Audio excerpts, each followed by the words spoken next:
Bonjour à tous et bienvenue sur Africa Radio. Si vous nous suivez à l'instant, Africa City continue toujours avec des invités exceptionnels. Et aujourd'hui, on va parler humour, on va parler culture et diversité avec un artiste qu'on ne présente plus. Boubacar Kabo est avec nous sur le plateau d'Africa Radio.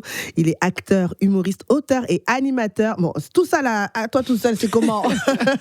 C'est beaucoup de casquettes quand même. Bonjour Boubacar. Bonjour Gladys, ça va? Ça va et toi-même? Ouais, ça va. Alors, c'est un plaisir de te recevoir parce que tu as marqué les esprits aussi bien sur les écrans avec cette série Plus belle la vie, scène de ménage et aussi ton propre spectacle, 9 mois. Exactement. On va en parler, inspiré justement de la grossesse de Madame, un véritable one-man show qui sera du côté de l'Itano Comedy Show prévu ce week-end, ce dimanche précisément. On va en parler tout au long de notre entretien. Déjà, comment tu te sens ? Je me sens bien, déjà content d'être là, c'est la première fois à Africa Radio.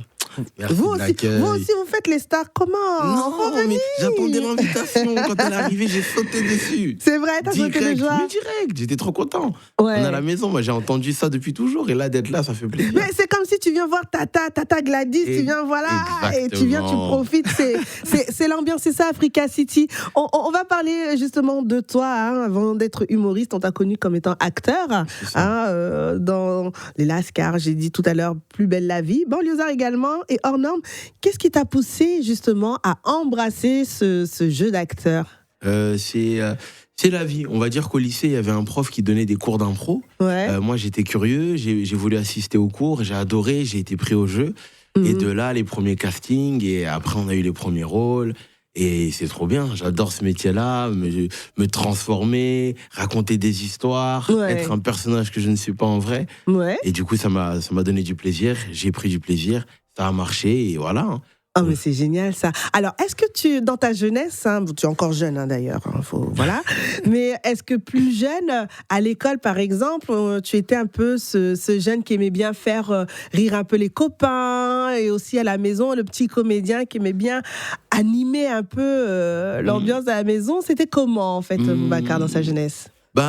Très très jeune, non, c'est plus vers le lycée où ça s'est découvert. Ouais. Avant, j'étais un peu réservé. Et le rigolo avec les potes, mais juste avec les potes, pas tout le monde. Et après au lycée, j'ai commencé à présenter quand j'ai fait de l'impro, du coup au lycée, j'ai présenté les événements de l'école et tout. Ouais. Et là, il y a un petit peu de popularité, et là, c'était intéressant. Ah non, il est marrant celui-là, il est marrant le poteau, comme on dit. Exactement. Mais alors, la famille, en fait, comme tu disais, tu étais un peu plus réservé. Ils ont dû voir ce que tu as pu faire, tes parents, tes proches. Ils se sont dit quoi à ce moment-là? Franchement, au début, ils ont rigolé. Ouais.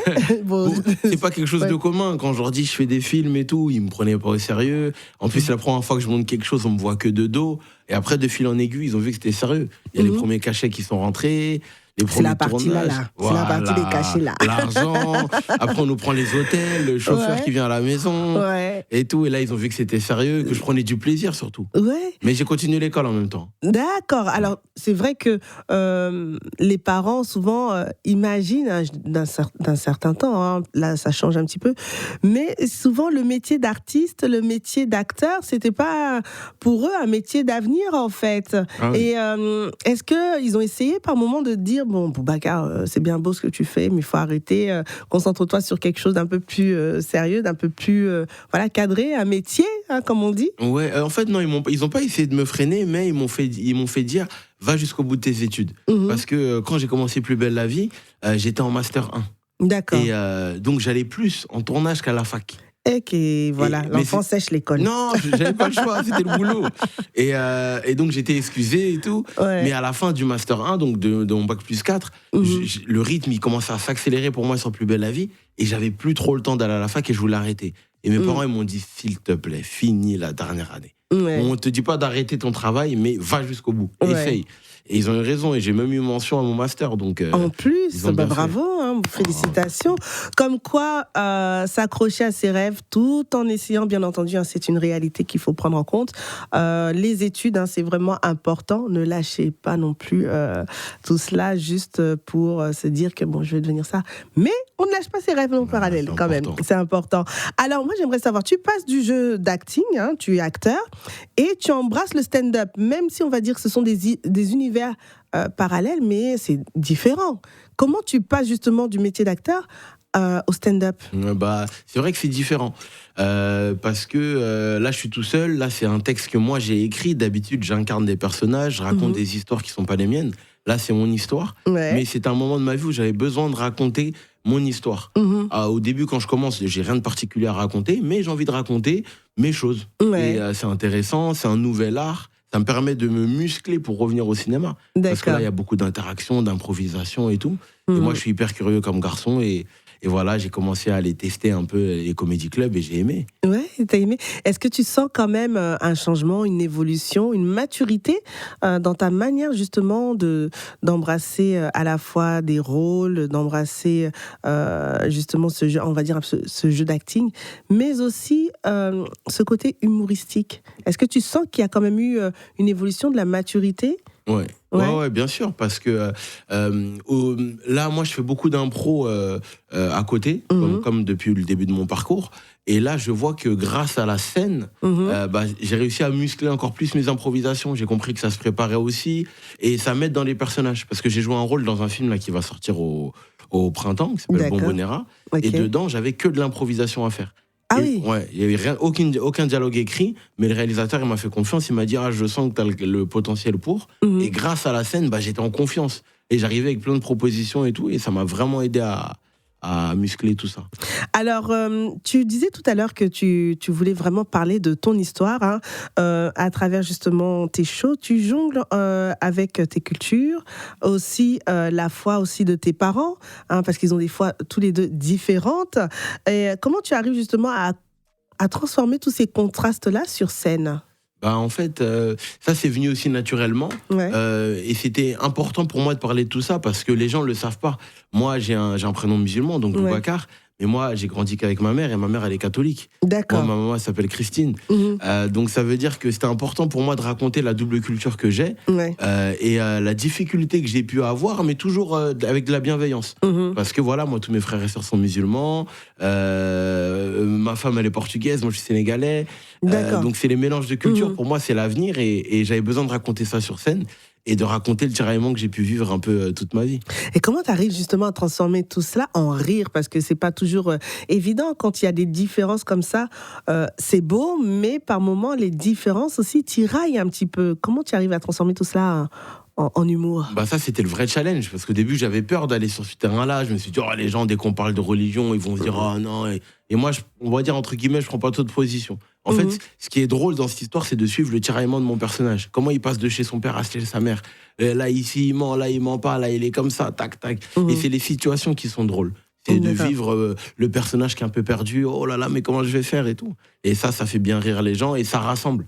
Et surtout qu'il y a des petites touches émotions. À la fin, les gens, ils viennent me voir et ils sont contents du discours et de l'émotion qui est transmise.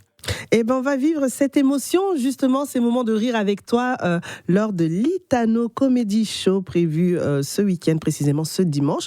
Tu seras aux côtés d'un beau casting, quand même, faut se le dire. Tu as Laetitia Mampaka qui est la reine de l'éloquence, faut se le dire.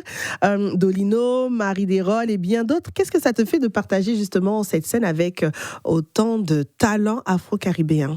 Moi, j'étais hyper content quand Steve m'a appelé et qu'il m'a proposé ça. J'ai sauté sur l'occasion aussi directement parce que je joue avec pour le coup, des humoristes que je connais depuis longtemps et qui me font rêver, que je trouve très drôles. Ouais. Et surtout, moi, j'aime bien cette démarche-là aussi.